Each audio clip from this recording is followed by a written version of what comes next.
This is owner of HUSSAIN from Behind the Gloves, and I'm here with Chris Eubank Jr. Chris, how you doing? We've seen you out in Miami a couple of weeks ago. Followed obviously your social stories. Seen you out in Miami, how was that? How was the heat, the change of temperature, the climate, everything? Miami was, a little getaway for New Year's. At the same time, I was training every day. I had a good time, but still didn't take my eye off the job. Was in the gym every day, running every day. Sparred Dizzy Rascal a few times. It was a good time. Obviously, you were there with David Hay. Interestingly, I spoke to David last week, and he told me that you're the best British fighter without a world title. Obviously, he's been with you. He's seen you spar. He said you're the best British fighter without a world title. What do you make of that sort of statement from someone like David Hay? Soon I'll be the best British fighter with a world title. So February 4th, tune in, you're going to see it. Obviously we're here for your fight with Renold Quinlan, who holds the IBO super middleweight title. There's been a lot of criticism coming into this fight in regards to the IBO title and whether that's a legitimate world title. What do you say in regards to remarks from people on social media or just people in general? I could go online now and say I'm donating $1 million to charity. You get people saying, oh, it's a crap charity anyway. It doesn't matter what I do, you're going to get people saying negative things. Floyd Mayweather, Manny Pacquiao, Klitschko, Lennox Lewis, Christensen, Hammett.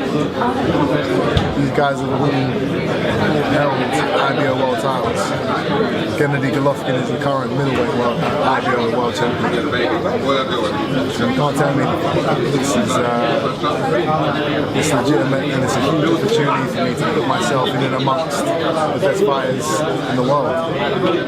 Kristen, why should people then pay £9.99 to watch you fight Renold Quinlan? Obviously when they came on ITV box office, some people weren't happy with it, but why would you tell people now, why would they pay £9.99 to watch you fight, or whatever the price is at the moment? Why wouldn't you? I'm the most exciting fighter in Britain. Who else are you going to pay money to watch? You've got a great undercard, you've got a great fight in me versus Renold Quinlan. It's going to be a massive night of boxing.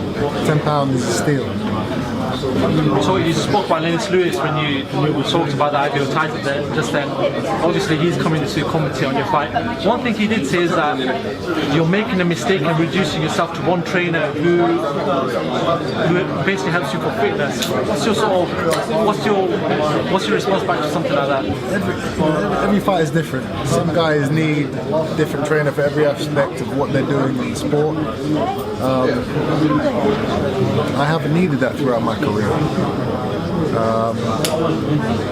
I haven't met anybody or seen anyone as of late that I thought, yeah, I want them to be a part of my training.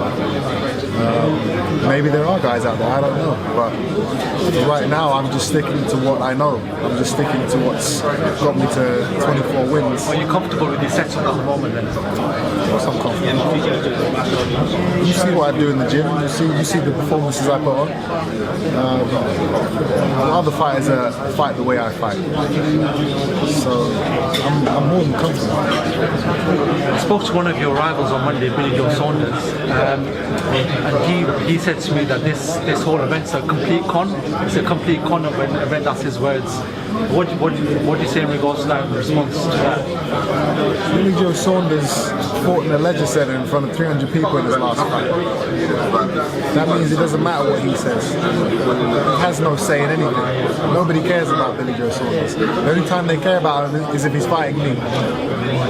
But is that the money fight? I asked him the same question. Is that the money fight for both of you guys? Regardless of what you guys do in between, is that still the money fight because of the demand from everyone for it? Of course it's a money fight. Everyone wants to see the rematch. Everyone wants to see me knock him out. He's not a likeable guy. I have travellers and gypsies come up to me and say, when are you going to smash up Billy Joe? He thought he won that last fight. That's his people. that fight will happen. And when it does, it's not going to go any more than 4 or 5 rounds. Obviously, we know you're sort of switching between divisions at the moment. You're not restricted to one division, but you're fighting at the super middleweight division. Last week we saw James Degale fight Badu Jack. What did you make of James Degale's performance on the night? I want the rest of those teams. That's what I thought of the performance. Can you maybe elaborate on that? Do you feel like maybe he was getting hit? There's nothing to elaborate on. I want the rest of those teams. Okay, so there is a bit of a rivalry there between yourself and James. Obviously, I think we've spoken about it before, where there was an instant sparring, or where he came to spar, you went to sparring. I went to his gym before I turned pro and beat him up for 8 rounds. He told me and my father to get out of his gym. Since then, there's been tension between us, and hopefully 2017 we can settle the score in the real way. Finally, Chris, obviously, every time your name is mentioned, especially in the last year, there's always, you know, a link to Renold. There was always that link where there was possibility of that fight happening. It didn't happen for whatever reason. But what's your sort of thoughts of him fighting Daniel Jacobs? Well, who do you see winning that fight? I'd give it to Golovkin.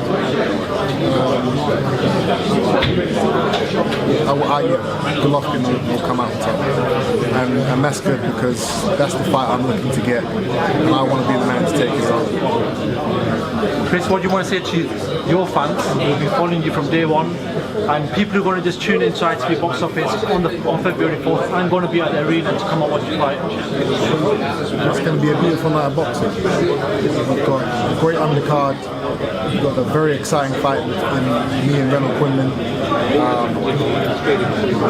Some great fights, and you know this is the start of a huge journey. ITV Box Office. Tune in, you won't be disappointed. So, man, Chris, thank you very much for talking to Behind the Gloves. Make sure you go ahead and do so, because Behind the Gloves is worldwide with our coverage. All you have to do is click this little link right here.